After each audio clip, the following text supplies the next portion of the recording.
Hey team, welcome back to another episode of the Jenn Commandments podcast.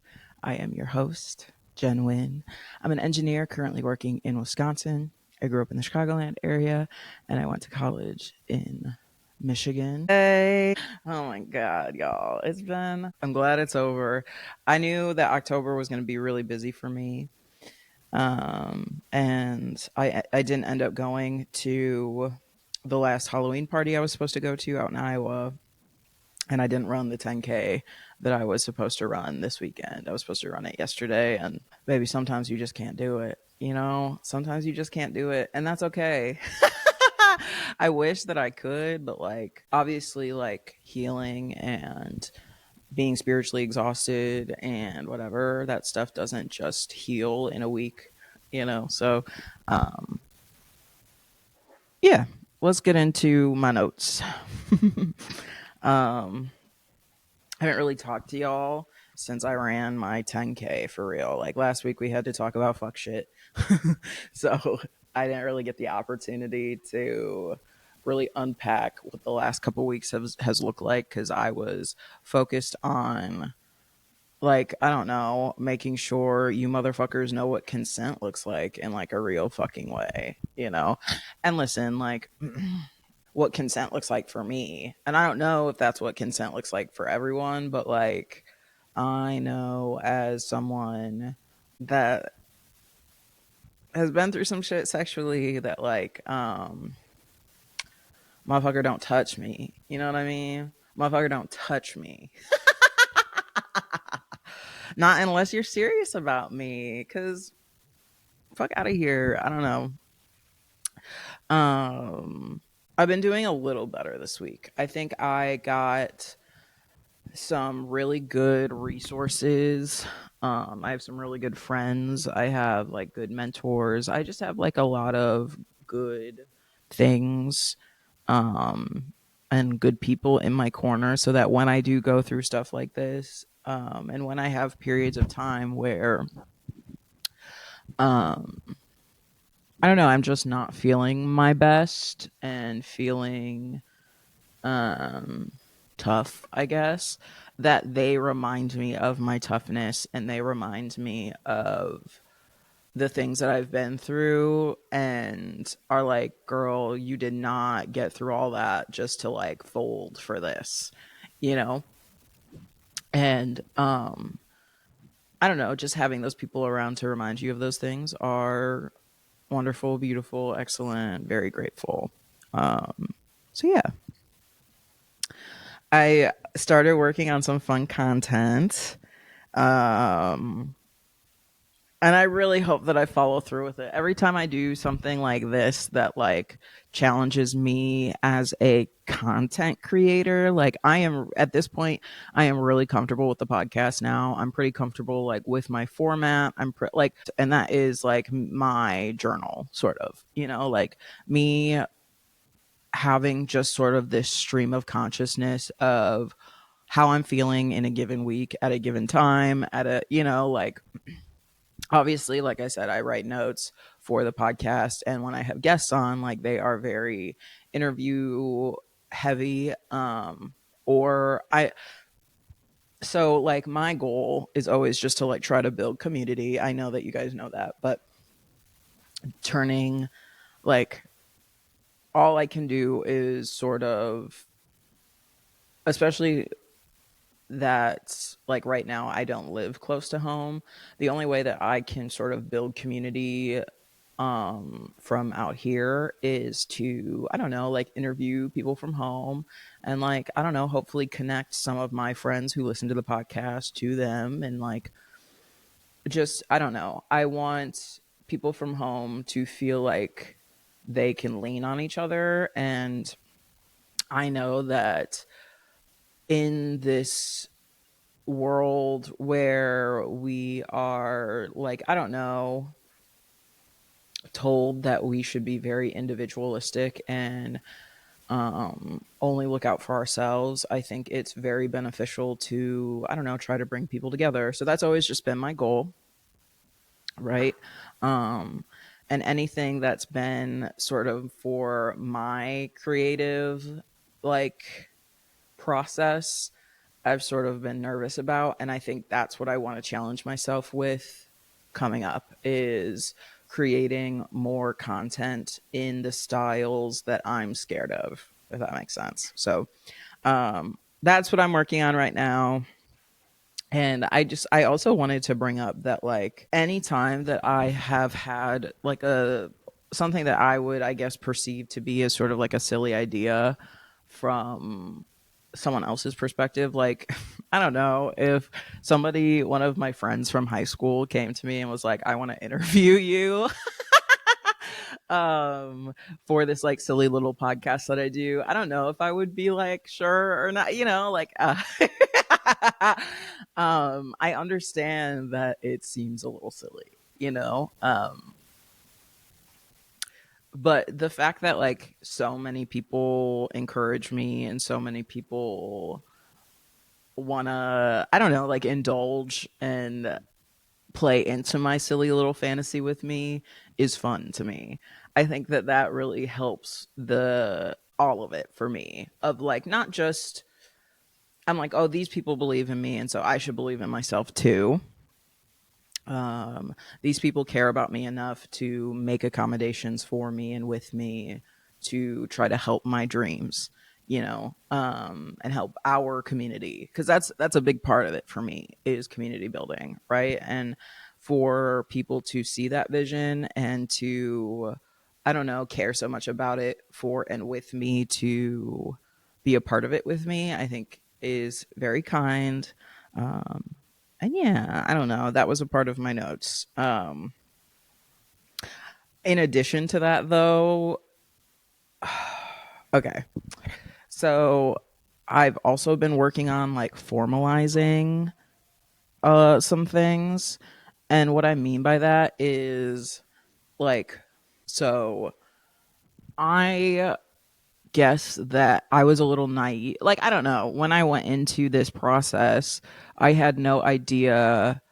Well, first of all, I never thought I had an idea that I was going to interview people, but I didn't.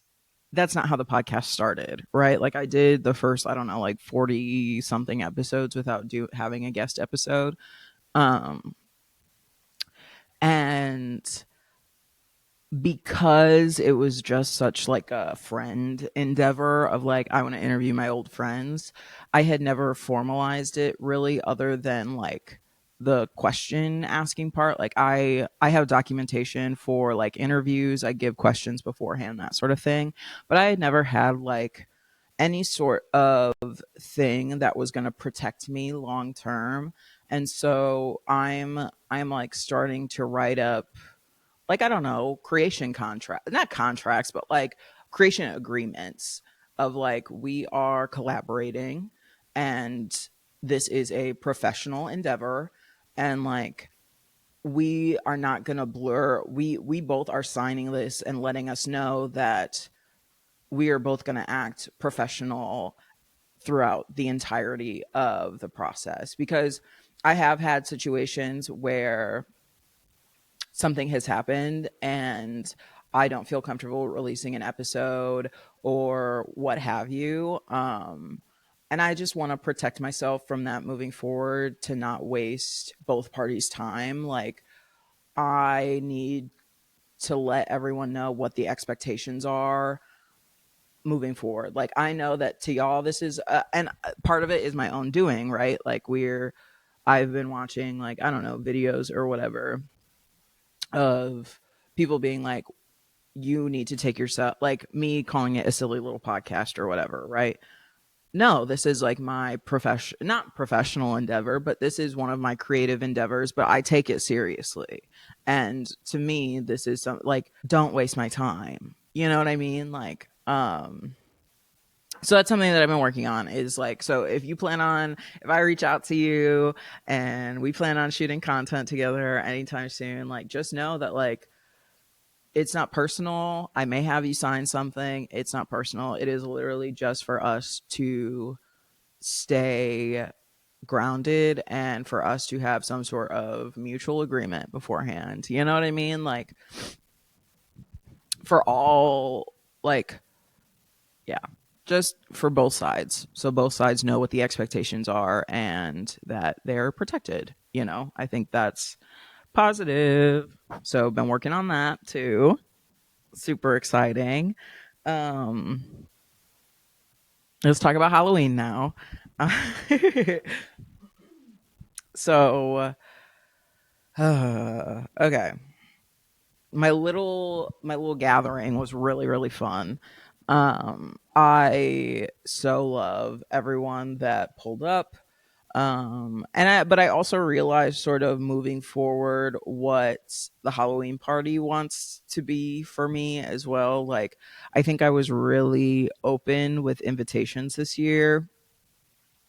And because of that, like, I the space wasn't as safe as I wanted it to be, if that makes sense. And so um that's something that I'm moving towards for next year, is because like say safety in a space, making sure that everyone's comfortable is so important to me, and people who know the proper boundaries, people who know the proper, like, I don't know how to act in a fucking party setting. I don't know, that's important to me. So moving forward, we're going to make sure that it might just be women. I know that that's, listen, and like that sucks, right? Cuz I have beautiful women friends who, like, in theory, that would be a great opportunity for them to meet someone or whatever. But yeah, no, I think that many like men unfortunately get the opportunity to act crazy, and they do. Like, and so even if they don't plan on it, like, it's gonna have to be a girls only space, a safe girls only space. Like, it's disappointing. It's real disappointing. Anytime I've had a straight man come to a party of mine, afterwards, everyone's been like, what was he about? Why was he here? Every time I've had a straight man in my home, I've been like, why was he here? I've never had a straight man in my home and been happy about it afterwards. You know what I mean? Like, that is just like the truth of what the experience has been over the last 3 years that I've lived here. Like, anytime there's been a man in here, after they've left, I've been like, I should never let straight men into my space again. Like, and I think that I just got done watching a video about how limerence is sort of just like a reflection of what you're too scared to explore about yourself. Like, think about any obsessive crush that you've ever had, right? Um, and think about who that person actually is, opposed to like what your idealized version of them is in your head. And think about, like, what about that person was I so attracted to, and like really get to the core of that. Because truly, like, I think that that is just sort of like a reflection of what you need to, I don't know, like, explore about yourself. Like, for example, we talked about my very first long-term boyfriend last week. um Again, something that I wanted to write about, not something that I wanted to probably say publicly out loud. But glad that it happened while we were talking about consent. However, I think when I think back to something like that, right, where um I was attracted to this person who clearly had different moral standings than I did, right? Now looking back on that relationship and looking back on who I was back then and looking back on the things that I was going through, I think really what it was that I was attracted to him about or whatever was the fact that he was okay with not being a good guy. And what I mean, I don't mean that to sound as fucking shitty as it is, but what I mean by that is for so much of my childhood and for so much of my life up to that point, I had cared so much about how others perceived me and how others, I nearly never acted out of my own or just from my own wants and needs. I was always taking everyone else into consideration before like taking action for anything. And I was what, 14? Like I had chosen that high school specifically because I knew that my parents and my first love's parents couldn't afford it. And I had to take like both of our family's finances into consideration when choosing where I was going to high school so that all of our families didn't suffer. And like as a 14-year-old, that's what I was thinking about. So I was very attracted to the fact that he went after the things that he wanted and seemingly did not care about the repercussions of the negative things that he was doing, regardless if it was towards me or not.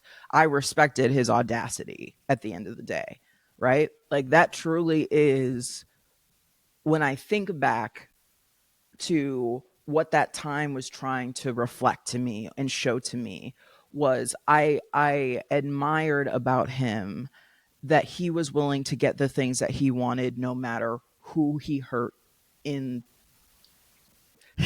which sounds crazy because I'm talking to somebody who like blurred sexual boundaries and like whatever, but there's a lot to learn from those types of people. And I don't mean that like you should become the villain. I just mean that like, baby, if those people have confidence, then why don't you?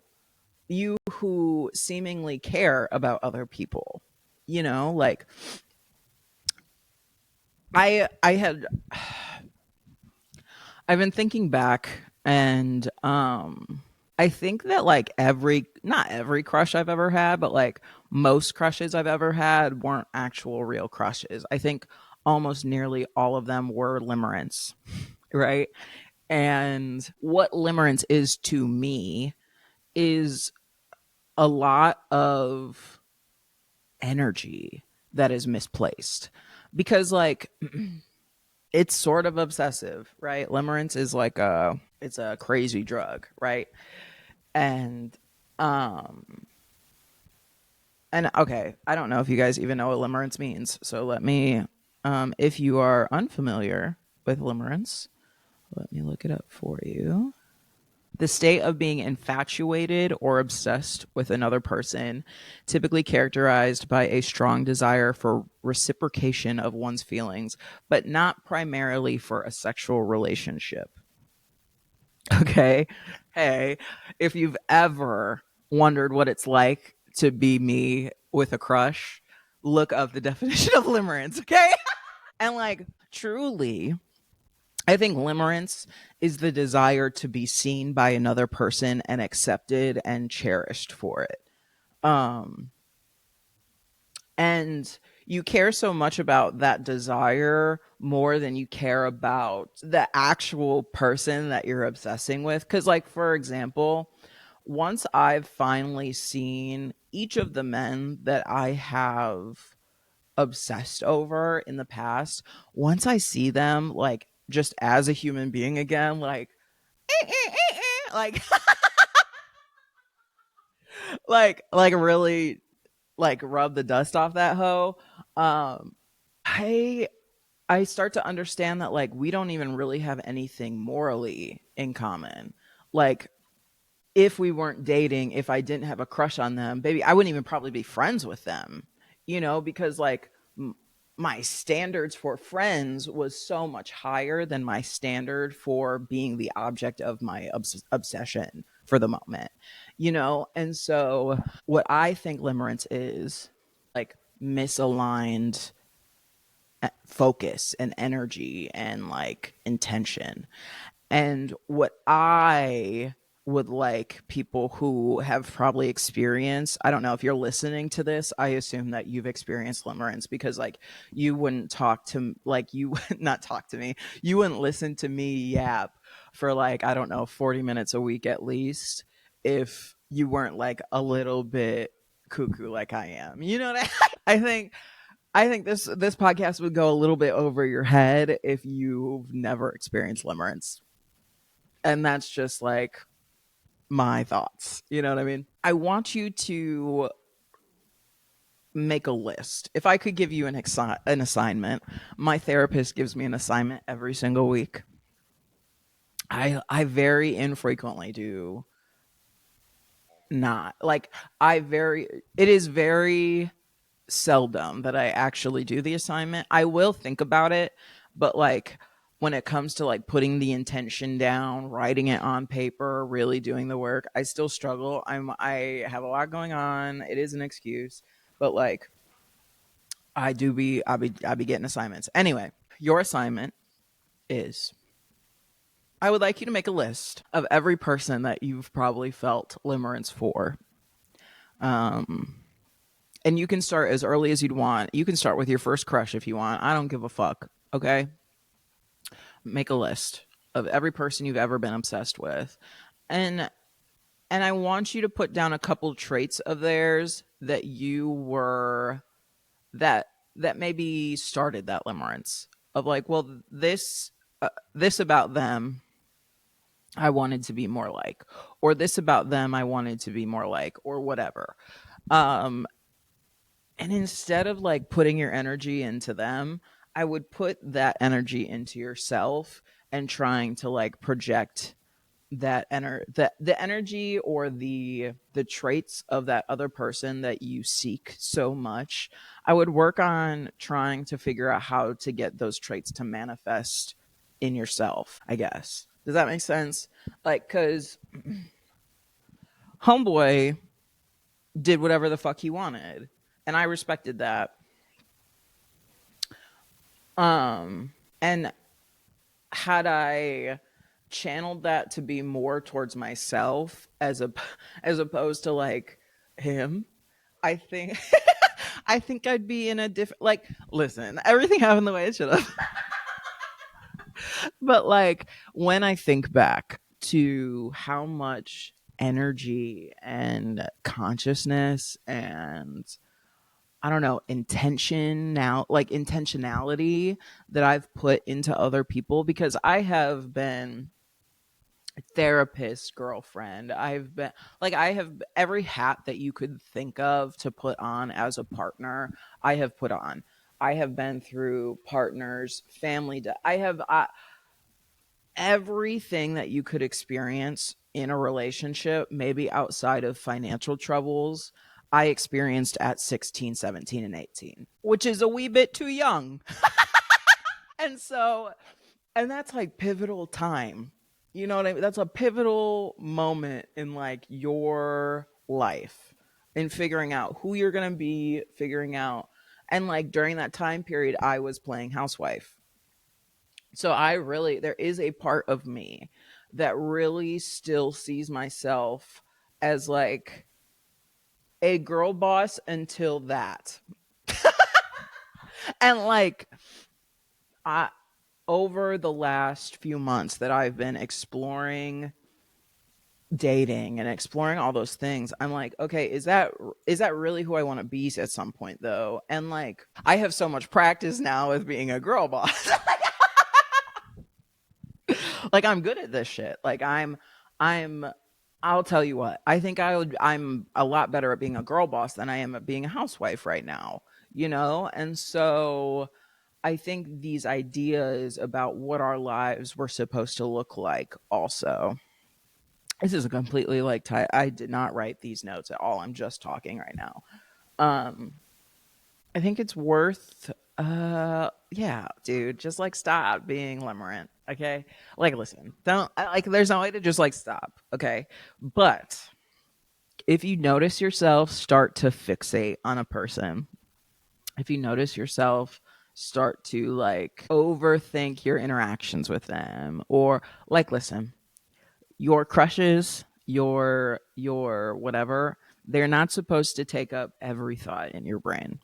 And I don't know if you know that that's not normal. Okay. Because I didn't know that that wasn't normal for a long time. You are experiencing escapism, hun. You are experiencing hating your life so much that you are fixating on an idea of a person instead. Okay. Put that energy into yourself. When you find yourself being like, me and this person, blah, blah, blah, blah, blah, be like, does that person even give a fuck if I live or die? Does that person has that person texted me in the last 24 hours to check and see if I'm alive or dead? Does that person care about me outside of the validation that I give them? Do I like the version of myself that I am when I'm around this person? Do I feel free to be my full self when I'm around this person? Or is there any part of myself that I feel like I have to bring back in, reel her in? If the answer is the wrong answer, you know what the wrong answer is, bitch. If the answer is the wrong answer to any of those questions, maybe you might be dealing with limerence. You might not be dealing with love. You might be dealing with insecurity. You might be dealing with anxious attachment. You might be dealing with receiving avoidant attachment. The T is like what you can control is yourself. Okay? And if you find yourself obsessing, maybe take a step back and go, how can I rechannel this energy to fit the narrative of my life as opposed to this narrative that hasn't started yet? This narrative that you're completely making up in your head right now. Think about it. Okay. Think about it. Um, I got on that by talking about only inviting women to the Halloween party. That's what my last note that I read was. Um, oh my god! So my next note is about provider relationships. I will link all the videos that I'm talking about in the descriptions. So please go watch them. They've been so important to my growth over the last like week. Not that you can grow a ton in a week, but I watched this video about how provider relationships are unhealthy and how provider relationships in the context of society are referencing back to like World War II. I think it was World War II. Like the 50s, 60s and 70s. Okay. So not post World War II. I'll cut that part out. But the T is at some point the like America started selling the American dream, right? Which included your high school diploma level man going off to work every day or going to war. A woman staying at the home, tending to the family, to the house, to whatever. Um and that was like the American dream for many many years.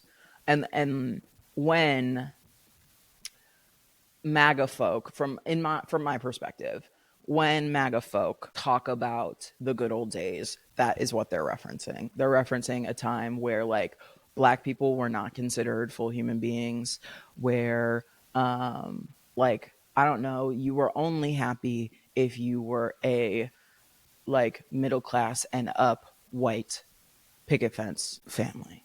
Okay. White in both meanings, right? Oh. And I've watched provider relationships play out from both perspectives. I've watched a provider relationship play out by my father being the provider. Um, and I've watched a provider relationship play out where my mom was the provider of her relationship. Okay. Neither of them are healthy.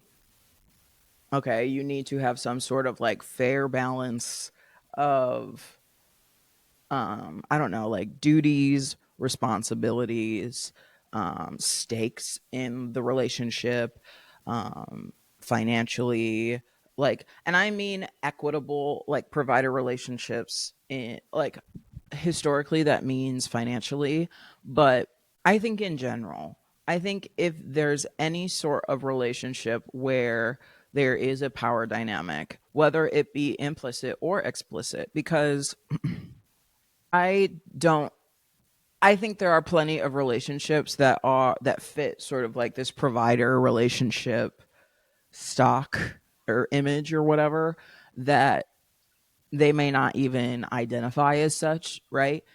But like the T is like there is clearly somebody there who is the more put together one.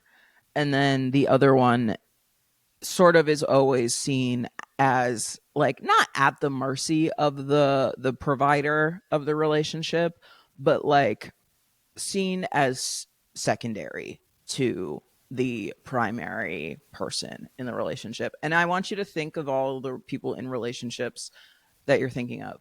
Obviously, there are couples that are like fun together, but most of the time it's like whoever you're actually friends with, where you're like, well, that's the primary person in the relationship.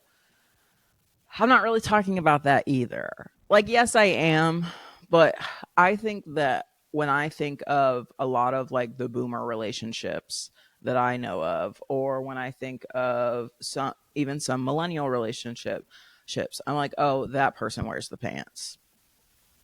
Okay. If there is a pants wear in the relationship, I think there's a problem. Baby, ain't nobody should be wearing pants in no relationships, bitch. Like like sexually, emotionally, ain't nobody should be wearing pants, ho. Like um and I don't know. I think for a really long time I crave, because that's the relationship dynamic that I saw growing up. So like I thought, even though I had seen it not play out in my life, I thought that maybe like that's the way that relationships still should be. I said I have no evidence supporting this, but I still think it's the way to go, right? And so I've been taking the last few months as I've been trying to date and being unsuccessful at it. I'm like, well, maybe I should stop looking for partnership in people who have those expectations of a woman.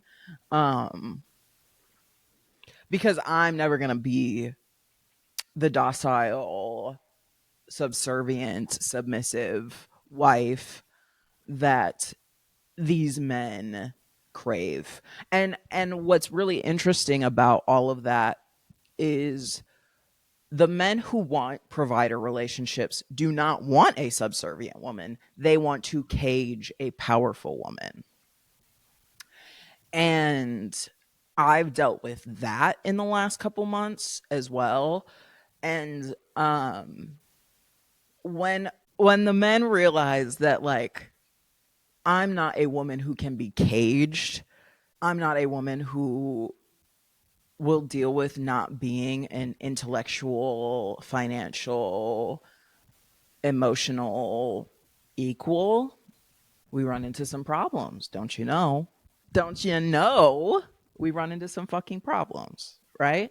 Like, it's tough out here. It's really tough out here. I am going to link that video because she is, oh my god, whomever does the video, I don't know their pronouns and I don't want to assume, but um they do such a good job, and I'm pretty sure they're like their parents are ex-military, like they've dealt with a lot of their own traumas as it relates to very traditional values being placed onto you.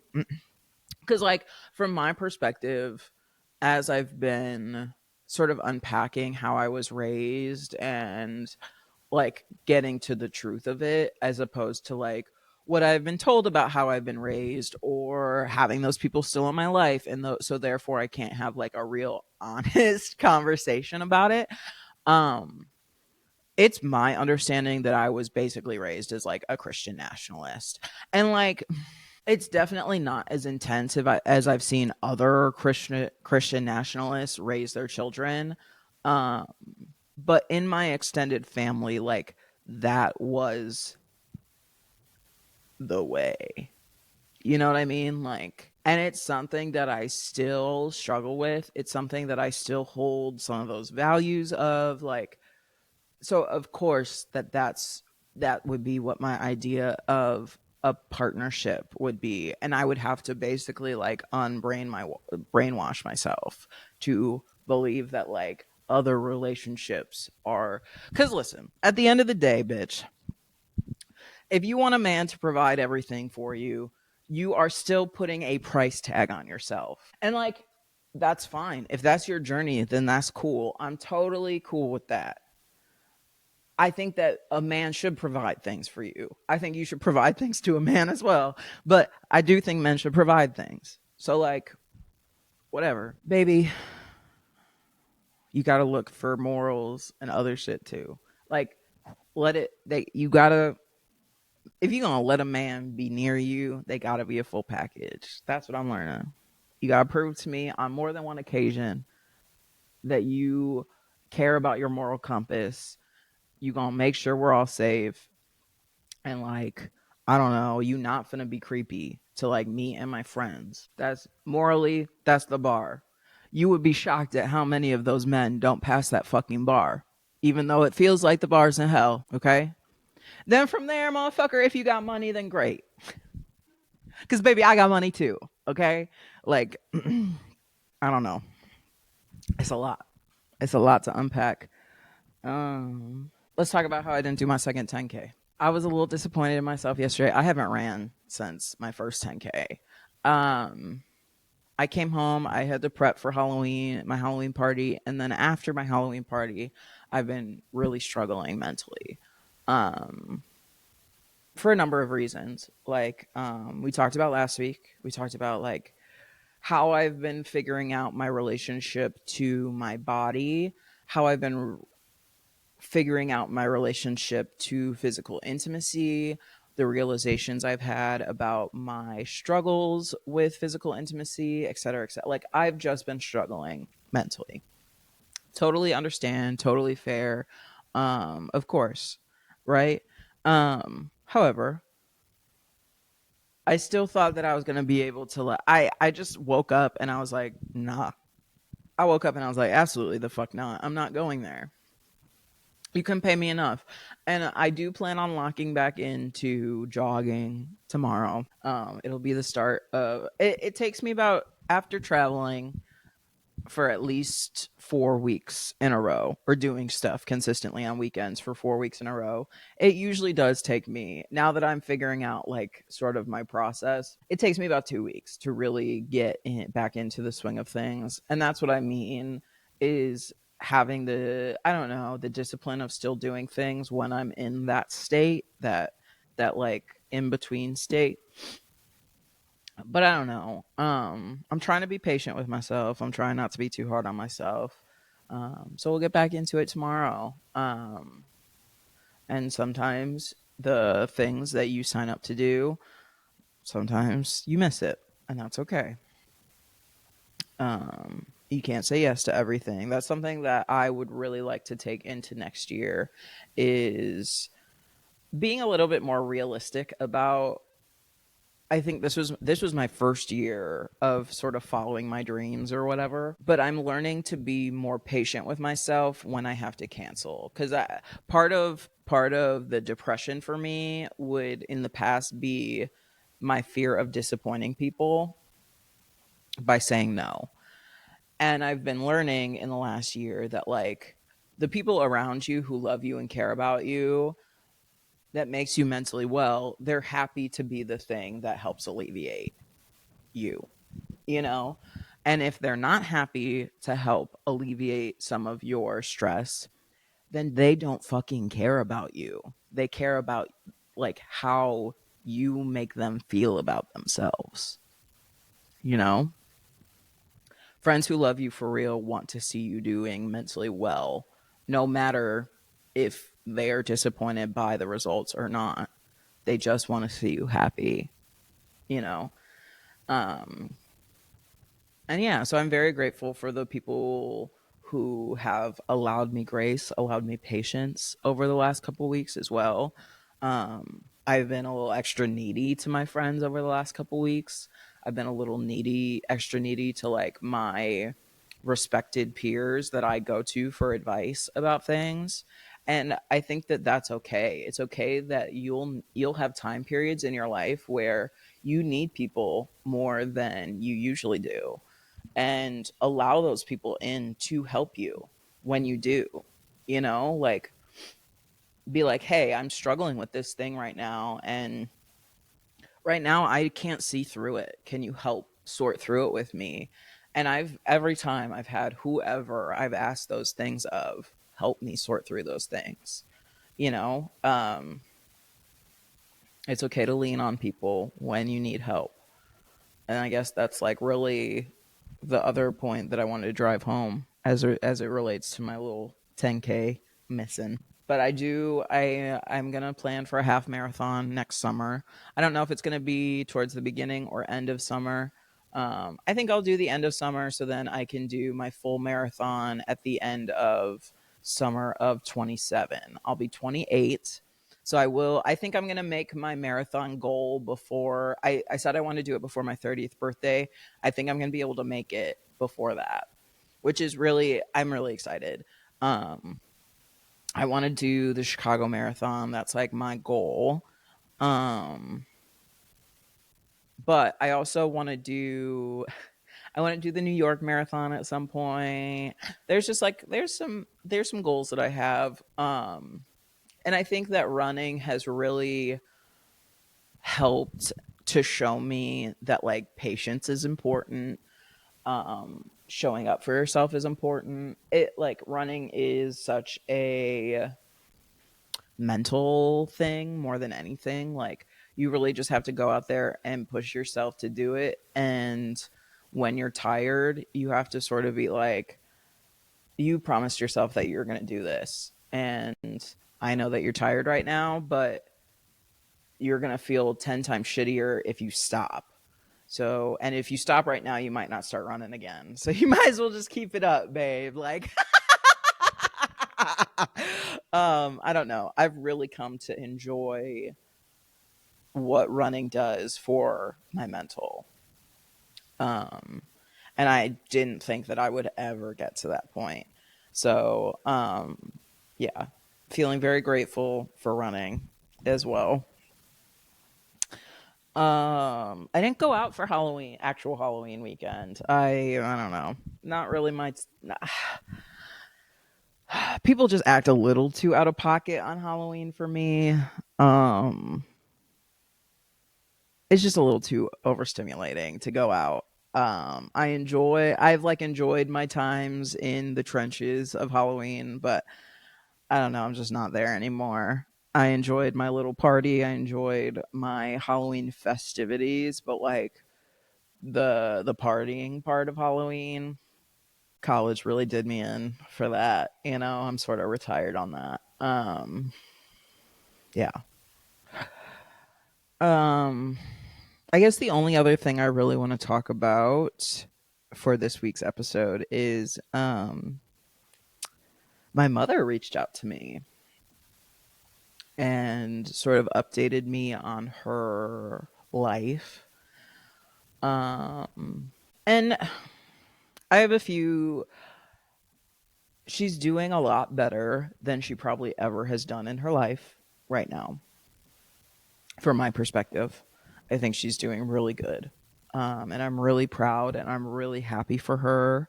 And I'm really excited for and hopeful for what this next chapter of her life is going to look like. And I hope that she learned those. I don't know. I hope that she's taking all the lessons that I deeply would love for her to have in her repertoire of life experiences. Um, I hope that she's taking some of the things that she's learned over the last few years, and like, I don't know, trying to apply them to her life. And all of that is well and good. Um, but I just need some more time. I think I need to be able to know that we're not just gonna go back to the same patterns, because like, I don't, as much as I love the relationship that we used to have, I loved how close that my mother and I were at some points in our lives. I don't want that same relationship back, because it did more harm to me than good at the end of the day. Um, and that sucks to like know, because like I said, I loved that relationship. However, we both have like a history with like codependence and limerence and a lot of other healthy coping mechanisms for the things that we're going through. And so I don't want to add myself back into that quite yet. She let me know that she um, is living alone, probably for the first time in her life, which is really scary at first. I know that. And I'm really proud of her. But that journey is so important to not figure out on your own, but like I don't think I would be able to not overstep, you know? Um, because I love her, and it's hard. It's hard because I love her and I miss her. And I would love, like, nobody wants to have like a strained relationship with their parents. Like, I still cry about not having a good relationship to my dad, and we have not had a good relationship since I was 13. Like, so, like, of course, that is just like a void that would never be able to be filled by anyone other than my parents. So, of course, I miss her. And I would love to say that like everything could go back to the way it was and like whatever, but like we were all miserable. So like or I was, and so I don't know, all the things that I was upset about and whatever, like those things don't just go away. All of those things that I felt and was the reason why I had stopped talking to her are still those that like that her doing better does not dismiss the things that I've gone through. And I would love for her to be better for the rest of our lives. And I would like to set up that. I would like to like set the stage for our relationship to get there. And I don't think me like helping her through what she's going through is going to like foster that relationship, like so I don't know. It sucks, it's hard, it's complicated. Um but I love her and I'm very proud of her. So yeah, October fucking was hard, dude. Like October was very fucking hard. But we're getting through it. Everything's like figuring itself out. So we'll see. We'll see what November, December, and 2026 brings. It's hard. It's hard. I guess I don't need to just like cry on the podcast anymore. So I'm gonna go go deal with that on my own. um so I don't know. I love you guys very much. Thank you for listening. Hey, don't forget about your fucking assignment, okay? Love you guys. Bye. Drink some water, wash your face. Okay. Toodaloo.